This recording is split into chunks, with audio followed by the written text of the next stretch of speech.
Study के लिए वहाँ पे गया, वहाँ पे 3 साल स्टडी की, फिर जॉब भी की, फिर मैं 5 साल के बाद अपने घर वापस आ गए जी। तो फिर यहाँ पे ऐसा था कि ये शुरू से ही माइंड में था कि जो भी करना है वो अपने घर पे ही करना है, अपने गांव में, अपने खेत में, अपने परिवार के साथ रह के करना है। अकेला मिल्क के हिसाब से देखे जाए, भाई मिल्क से ही इनकम लेनी है, तो वो थोड़ा सा रहता है कि अगर साथ में इसकी ब्रीडिंग की जाए, सबसे पहले अच्छा एनिमल सेलेक्ट करो, उसके ऊपर अच्छे बुल से ही वो क्रॉस हो, तो वो जो आगे जाके इनके बच्चे आएंगे, वही मेन प्रॉफिट है इसका। किसान भाइयों नमस्कार। आज की वीडियो बहुत ही इंफॉर्मेटिव और बहुत ही खास होने वाली है उन डेयरी प्रेमियों के लिए जो डेयरी फार्मिंग की शुरुआत करना चाहते हैं। दोस्तों, आज के जो हमारे खास मेहमान हैं वो ऐसे युवा साथी हैं 35 साल के, जिन्होंने ऑस्ट्रेलिया में पढ़ाई पूरी करी और वापस फिर अपने गाँव में ही डेयरी फार्म की शुरुआत करी। जो लोग कहते हैं कि हमें भैंसों के डेयरी फार्म में नुकसान हो रहा है, उसको कैसे अच्छे से प्रॉफिटेबल बनाएं या फिर कैसे शुरुआत करें, खासकर भैंसों की डेयरी के बारे में, तो आज की इस वीडियो में बात करेंगे कैसे आप सक्सेसफुल डेयरी फार्मर बन सकते हैं। साथ ही उनको दिखाएंगे ऐसा कमाल का मैनेजमेंट जो आपको बहुत ही कम डेयरी फार्म पे देखने को मिलने वाला है। इन्होंने अपने फार्म पे 5 स्टार जैसी सुविधाएं दी हुई हैं भैंसों को, जिससे इनका जो प्रॉफिट बढ़ गया है, साथ ही बहुत ही अच्छा मैनेजमेंट ये कर रहे हैं। तो चलिए आज की वीडियो शुरू करते हैं और साथ ही मिलवाते हैं आपको डेयरी फार्मर से। भैया नमस्कार। नमस्ते भैया। कैसे हो भैया? बहुत बहुत धन्यवाद आपका यहाँ आने के लिए, बहुत बढ़िया। शुक्रिया। एक हमें भी मौका मिला एक अच्छा डेयरी फार्म देखने के लिए, जी जी, जिसको कहते हैं वेल मैनेजमेंट डेयरी फार्म, वो हमें देखने के लिए मिला। बस हमने तो कोशिश की है भैया एक अच्छा मैनेजमेंट बनाने की। जी जी, अपने दर्शकों को भी दिखाएंगे, साथ ही जो आपकी जर्नी है उसके बारे में बताएंगे।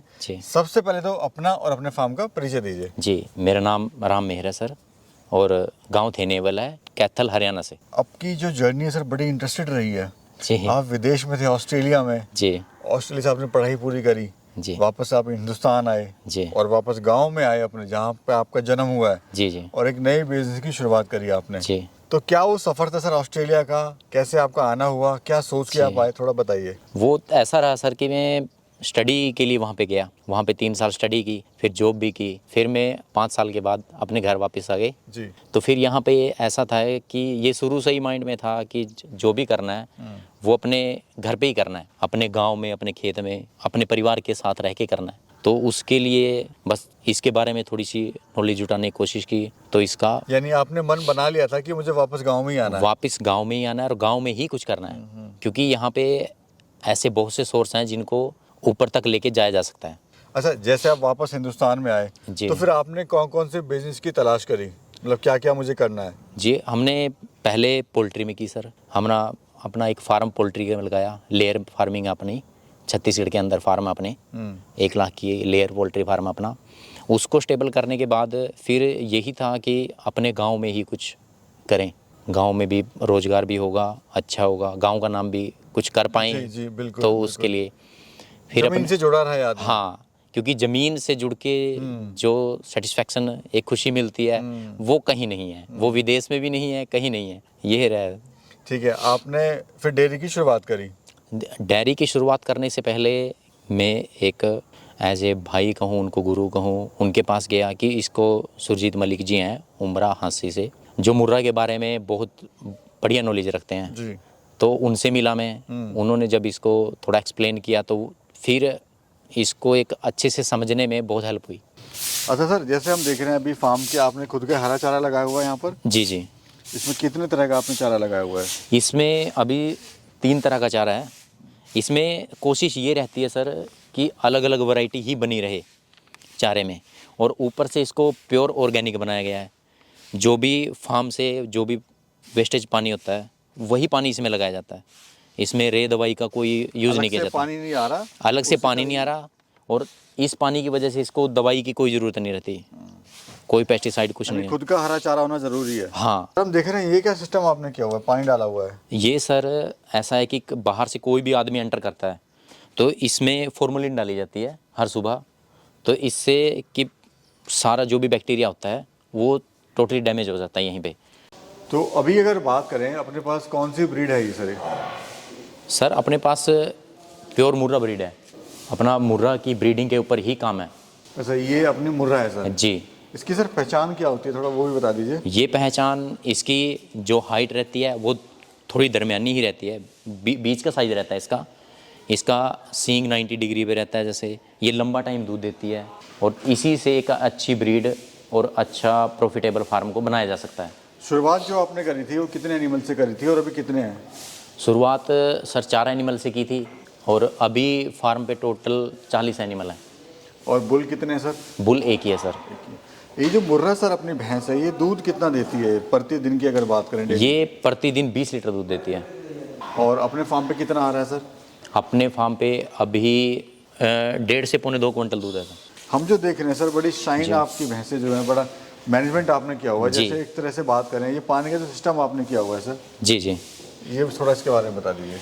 ये सर जो बाहर बड़ा टैंक बना के पानी का, उसके साथ इसके लेवल को बनाया हुआ है। ये 24 घंटे इतना ही पानी इसमें अवेलेबल रहेगा।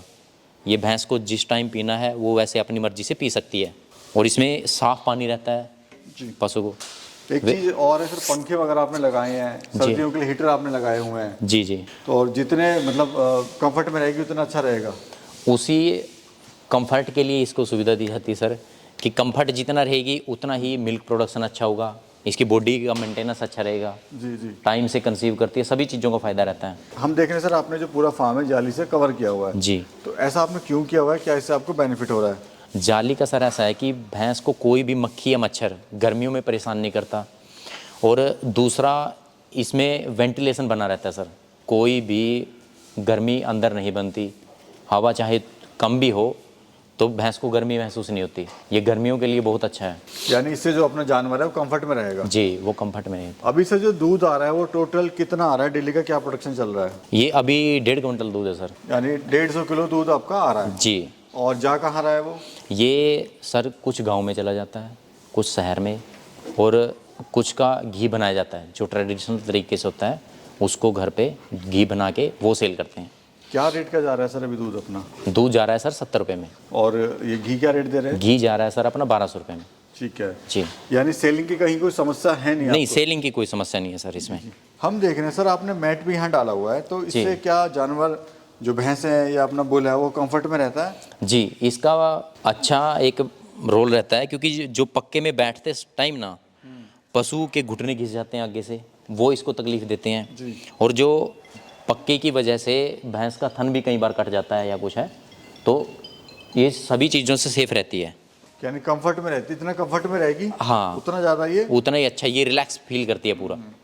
सर हम देखते हैं जैसे कोई अगर भैंसों का फार्म है वो बंद हो जाता है, कहते हैं इसमें प्रॉफिट नहीं होता है भैंसों के फार्म में, और जबकि आप इसको बिल्कुल अलग लेवल पे लेके जा रखा है आपने और अच्छा इसको बढ़ाने की प्लानिंग है आपकी, तो क्या रीज़न क्या है कि सर फार्म जो है भैंसों के बंद होते जा रहे हैं? बंद का इसका ऐसा है सर कि इसको अगर अकेला मिल्क के हिसाब से देखा जाए, भाई मिल्क से ही इनकम लेनी है, तो वो थोड़ा सा रहता है कि अगर साथ में इसकी ब्रीडिंग की जाए, सबसे पहले अच्छा एनिमल सेलेक्ट करो, उसके ऊपर अच्छे बुल से ही वो क्रॉस हो, तो वो जो आगे जाके इनके बच्चे आएंगे वही मेन प्रॉफिट है इसका। बेसिकली जो जनरेशन है वो अच्छी आनी चाहिए। जी, वो जनरेशन ही मेन कमाई है इसकी। हम एक चीज़ और देख रहे हैं सर, आपके फार्म पे बड़े बड़े बच्चे हमें मिले हैं। जी। एक छोटे भी मिले हैं, बड़े भी मिले हैं। जी जी। अक्सर फार्म पे नहीं मिलता है देखने के लिए, लोग उसको सेल कर देते हैं। नहीं, हमारे यहाँ सर बच्चों को अच्छे से मेंटेन किया जाता है क्योंकि वही फार्म का फ्यूचर है, उसके बिना फार्म को आगे नहीं बढ़ाया जा सकता। जी जी। अपना सर रूटीन क्या रहता है? जैसे सुबह लोग आप लोग सुबह आते हैं जी। तो कितने बजे उठते हैं, फिर क्या करते हैं, फिर क्या करते हैं? सुबह का रूटीन सर 4 बजे से शुरू हो जाता है। इनको सभी को हरा चारा डाला जाता है, दाना डाला जाता है। 1 घंटे के अंदर ये अपनी फीडिंग को ख़त्म कर देती हैं। उसके बाद 5 बजे से मिल्किंग शुरू हो जाती है। मिल्किंग के बाद इनका गोबर हटा के, इनको नहला के, अच्छे से तेल वगैरह लगा के फिर इनको ग्राउंड में छोड़ा जाता है। फिर ये पूरा दिन ग्राउंड में ही रहती हैं। अच्छा भैया, हम देख रहे हैं कि आपने यहाँ पे फ्री रेंज किया हुआ है। जी। तो फ्री रेंज से भी फ़ायदा क्या हो रहा है? क्यों आपने ऐसा किया हुआ है? फ्री रेंज से ऐसा भैया कि ये इनकी जो कंसीव करने की है, अगले ब्यात के लिए जो इनको रेडी होना है, उसके लिए बहुत बेनिफिट है इसको, और ये अच्छे से दूध दे पाती हैं और बीमारी इनमें बहुत कम आती है। ये चीज़ के बिना भैंस अधूरी रहती है, हमारा तो ये मानना है।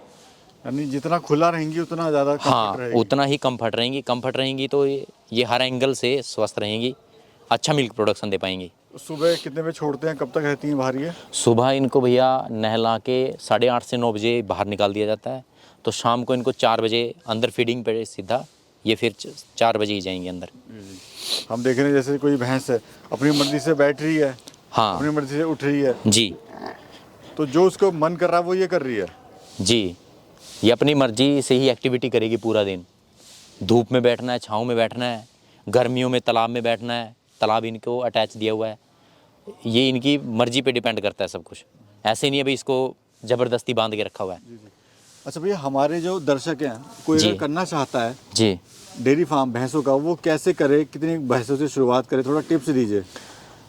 इसको स्टार्टिंग में ज़्यादा से ना करके 2-3 एनिमल से भी शुरू किया जा सकता है, लेकिन उसके लिए एक अच्छी ब्रीड का सिलेक्शन होना बहुत ज़रूरी है। अच्छी ब्रीड का सिलेक्शन होगा, उसी से प्रॉफिट आएगा और उसी से फार्म को आगे बढ़ाने में आसानी रहेगी। यानी सिलेक्शन का बड़ा ज़रूरी, बड़ी अहमियत है। जी, सिलेक्शन के बिना डेयरी फार्म लंबा नहीं चल पाएगा। क्या कहना चाहते हैं भैया हमारे दर्शकों से, जो खासकर हरियाणा के लोगों से, जो जी। गांव छोड़ के विदेश जा रहे हैं?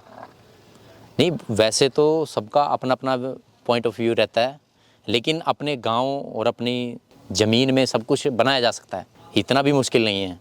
बस ज़रूरत है एक छोटी सी हिम्मत की और हाँ। लगन की। जी, और इसके विज़न को थोड़ा लंबा लेके जाने की। सर, अगर कोई आपसे सलाह लेना चाहता है जी और कोई आना चाहता है आपके फार्म पे विजिट जी, करना जी। चाहता है, थोड़ा सा अपना नंबर भी आप बता दीजिए हमारे किसान भाइयों को। आने के लिए भैया मोस्ट वेलकम है, आप एनी टाइम कभी भी आ सकते हो। रहने की सुविधा सब यहाँ पे आपको मिलेगा, उसके लिए कोई चार्जेस नहीं है।